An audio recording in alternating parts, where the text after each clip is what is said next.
¿Qué tal, muchachos? ¿Cómo están? Espero que se encuentren bien y pues les envío la mejor de las vibras a todos y cada uno de ustedes. Bueno, pues en esta ocasión vamos a hablar de otra rama de la física, la cual, bueno, tiene mucho que ver con varios aspectos que hemos manejado en las clases presenciales y también en los videos que hemos trabajado, ¿no? De hecho, ya hemos hablado de ella en el universo, donde hicimos estudios previos y análisis. Y bueno, este fenómeno es la luz, ¿no? Vamos a hablar de la luz, pero ¿qué rama de la física se encarga de estudiar la luz? La rama de la física que se encarga de estudiar la luz es la óptica. La óptica ha sido una de las ramas que quizás más ha llamado la atención porque va a ser una rama que va a generar una especie de puente entre lo que es la física clásica y la física moderna. Es decir, el fenómeno de la luz se ha estudiado desde tiempos antiguos, pero cuando llega el siglo XIX e inicia el siglo XX, el fenómeno de la luz va a ser clave para poder hacer esa transición en la interpretación de la materia. Entonces, bueno, ¿qué es lo que vamos a hacer? Vamos a definir primero lo que es la óptica y posteriormente vamos a hablar un poco de la luz, que es el objeto central de este video. Bueno, iniciemos hablando de lo que es la óptica como una rama de la física, que como les había comentado va a ser una rama transitoria entre la física clásica y la física moderna. La óptica es una rama de la física que se va a encargar de estudiar la luz visible, sus propiedades y su comportamiento. Bueno, esto es un poco limitado porque, bueno, también la óptica se va a encargar de estudiar a la luz en todos sus espectros electromagnéticos, pero si ya lo vemos desde el punto de vista aplicable en la vida cotidiana, la óptica se va a enfocar a las aplicaciones de la luz en la vida del ser humano, dentro de ellas lo que es la construcción de instrumentos para detectar la luz o valerse de ella. Bueno, para poder entender entonces este campo de investigación, pues debemos de tomar en cuenta que tanto la ciencia, dentro de la ciencia, lo que es la astronomía, u otro tipo de ciencias como la biología o inclusive la misma física, se valen de los estudios de la óptica para poder realizar sus investigaciones. También la ingeniería se encarga de hacer aparatos o instrumentos los cuales tengan como base la luz, o también inclusive desde el punto de vista artístico lo que es la fotografía.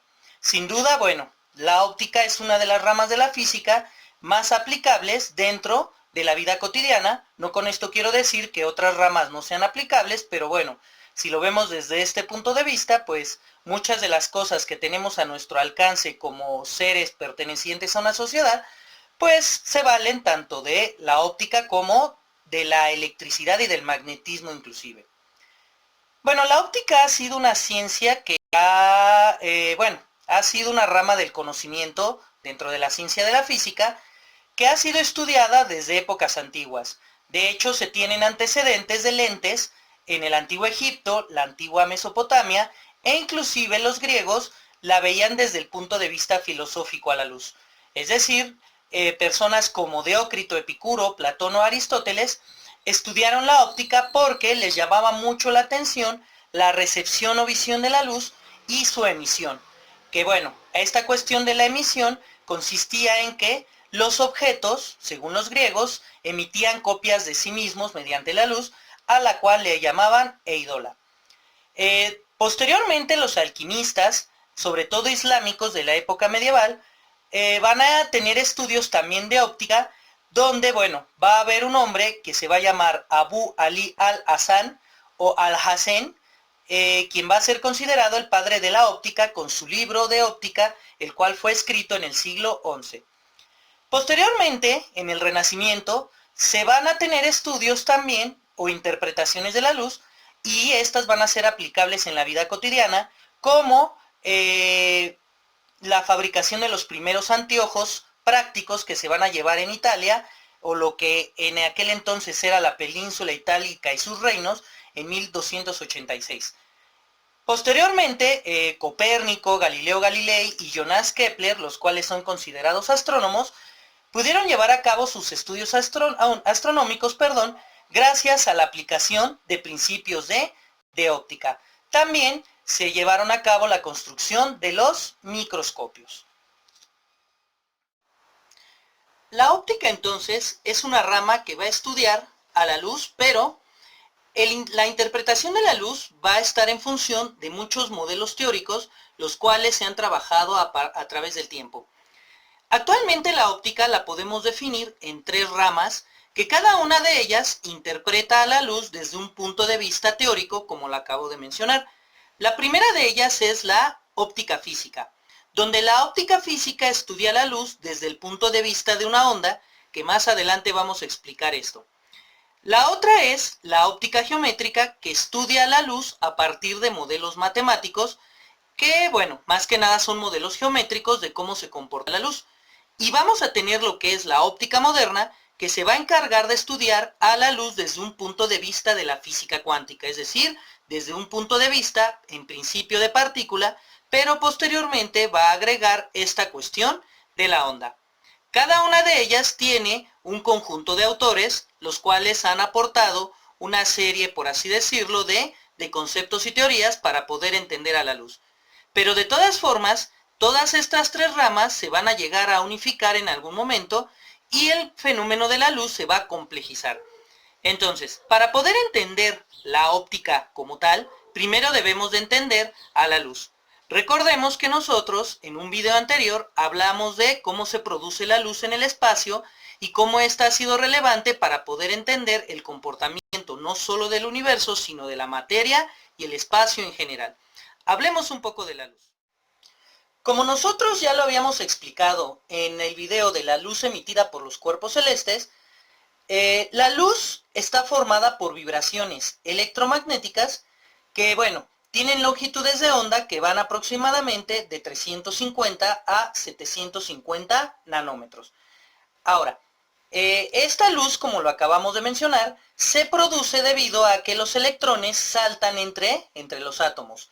Como habíamos mencionado, los electrones tienen la extraña cualidad de moverse en determinados orbitales sin consumir energía, pero cuando caen en un orbital inferior de menor energía, es decir, más cercano al núcleo, emiten energía en forma de radiación y algunos de esos saltos producen radiación visible a la cual llamamos luz. Habíamos mencionado nosotros que en las estrellas, en los cuásares, pues se emiten una gran cantidad de luz debido a esas reacciones termonucleares que están ocurriendo. Pero esto también lo podemos ver en la vida cotidiana. Hay dispositivos, hay instrumentos que al momento de transmitir energía eléctrica alteran los átomos de ciertos materiales y provocan que los electrones se muevan, provocando que emitan esta radiación de luz, como por ejemplo los focos. Entonces, si bien ya definimos lo que es la luz y ya hablamos acerca de ello, pues bueno, ahora vamos a hablar acerca de cómo se llegó a esta definición históricamente hablando. Como habíamos mencionado, pues tiempo atrás ya se había estudiado a la luz y ya se había aplicado en diversas cosas como la astronomía principalmente. Pero el entendimiento de la luz de manera científica como nosotros lo conocemos va a iniciar con el modelo corpuscular de Isaac Newton. Isaac Newton va a proponer que la luz está constituida por numerosos corpúsculos, los cuales se van a propagar en línea recta a gran velocidad y que al chocar con la retina, en este caso del ojo humano de los animales, van a producir una sensación luminosa. Bueno, este modelo de Newton va a estar a la par de otro modelo que va a ser el de Christian Huygens, que Christian Huygens va a afirmar o va a decir que la luz es un fenómeno ondulatorio semejante al sonido, que tiene las mismas características de una onda mecánica, es decir, que la luz se propaga por medio de ondas y que por ello la luz se puede interpretar a partir de las propiedades de la onda, que son reflexión, refracción, difracción, etcétera, etcétera. Durante muchos años, estos conceptos estuvieron vigentes en la perspectiva y pensamiento de la comunidad científica, por así decirlo. Pero va a ser hasta el siglo XIX cuando los trabajos de James Clerk Maxwell, específicamente en 1865, van a darle un giro al concepto de la luz.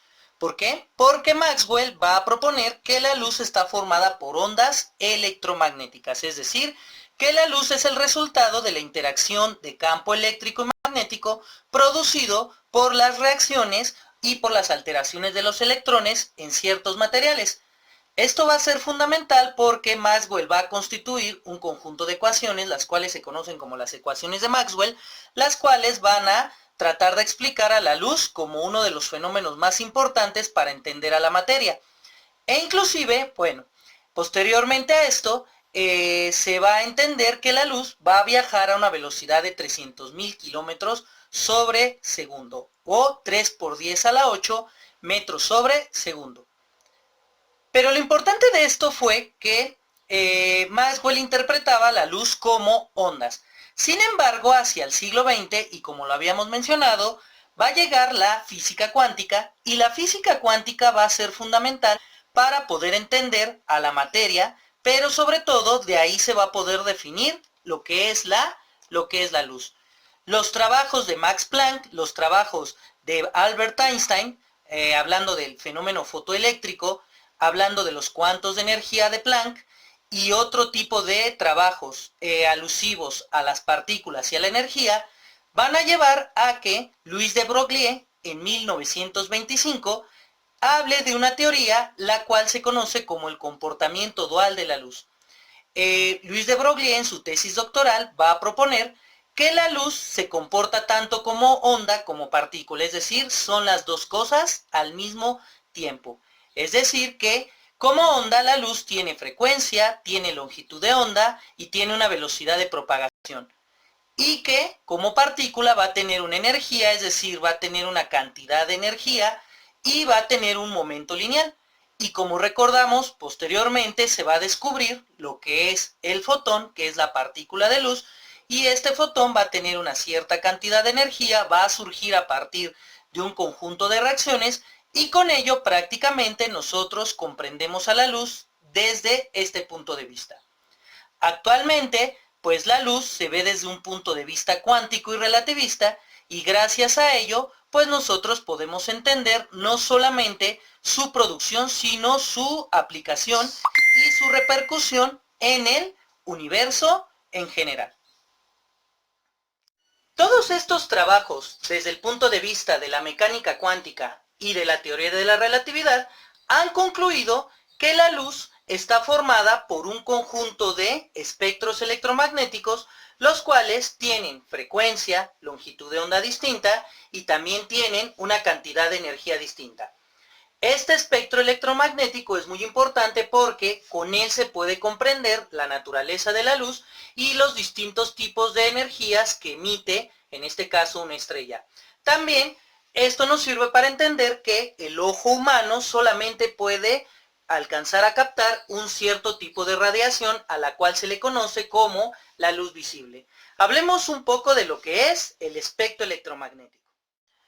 Como ustedes podrán observar la imagen que acabo de colocar, el espectro electromagnético está hecho por un conjunto de radiaciones, las cuales van a ser analizadas principalmente desde la longitud de onda que se encuentra en la parte de arriba y la frecuencia que se encuentra en la parte de abajo.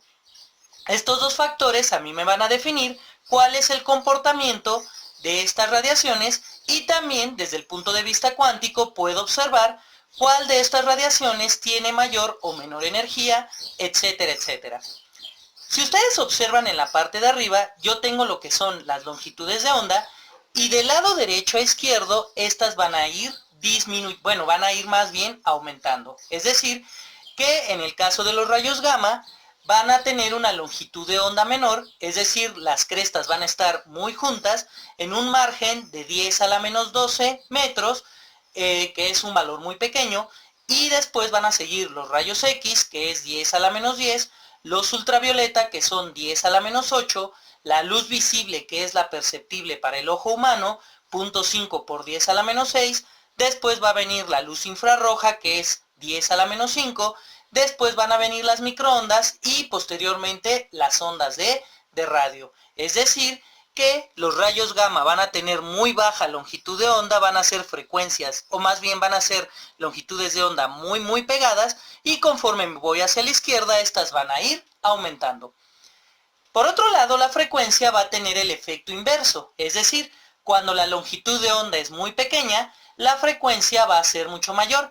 Recordemos que la frecuencia es el número de ondas o de ciclos que pasan por segundo. En este caso, los rayos gamma van a tener un valor de 10 a la 20 y bueno, tienen un margen de 10 a la 22 Hz, es decir, van a ser frecuencias muy altas.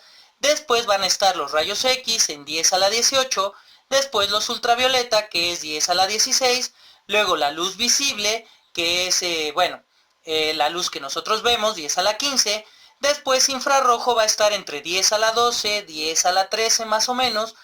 Después vamos a tener los microondas, que van a estar entre 10 a la 8 y 10 a la 12 aproximadamente, y las ondas de radio, que están entre 10 a la 4 y 10 a la 8. Es muy interesante esto porque, bueno, van a ser inversamente proporcionales la frecuencia y la longitud de onda. En la parte de en medio tenemos la escala aproximada del tamaño de las longitudes de onda de los objetos. En este caso, si ustedes observan, los rayos gamma tienen una longitud de onda del tamaño de un núcleo atómico, los rayos X del tamaño de átomos, los ultravioleta de moléculas, la luz visible del tamaño de los protozoos, que son, organismos que hay en la Tierra, la punta de una aguja, los infrarrojos, una mariposa, los microondas, y las ondas de radio entre tamaño de humanos y edificios. Nosotros no podemos observar estas longitudes de onda, pero imagínense que nosotros pudiéramos observarla, prácticamente estaríamos rodeados por un conjunto de ondas por todos lados. Y finalmente en la parte de abajo, como lo habíamos mencionado en la cuestión de la energía, cada una de estas radiaciones va a ser más intensa sobre un objeto dependiendo de la temperatura. Es decir, en objetos con temperaturas mayores a 10 millones de Kelvin, pues nosotros podemos observar que rayos gamma y rayos X van a ser más intensos. Entre 100 Kelvin y 10.000 Kelvin va a estar lo que es la luz visible, que es la que nosotros percibimos. Los ultravioleta entre 10.000 y los 10 millones, y conforme va bajando la temperatura hasta el cero absoluto, que son los menos 273 grados centígrados, pues tenemos lo que son las ondas de microondas y radio.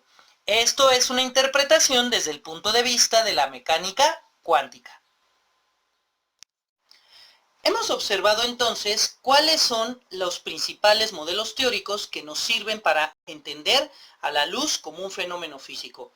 Sin duda, los aportes que se han dado desde el punto de vista de la mecánica cuántica, de la teoría de la relatividad y desde el electromagnetismo han sido claves para poder entender cómo se produce la luz, cómo se propaga en el espacio y cómo la podemos aplicar en nuestra vida cotidiana.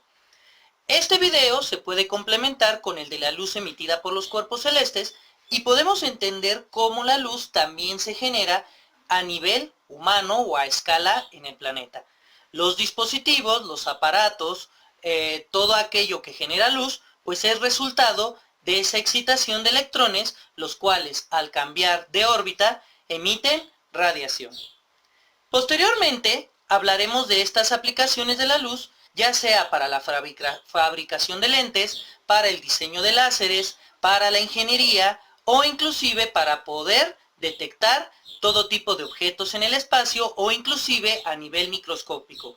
Sin duda la luz es importantísima no solo como un fenómeno del universo, sino para el desenvolvimiento de las sociedades humanas y sobre todo del siglo XIX, siglo XX y siglo XXI.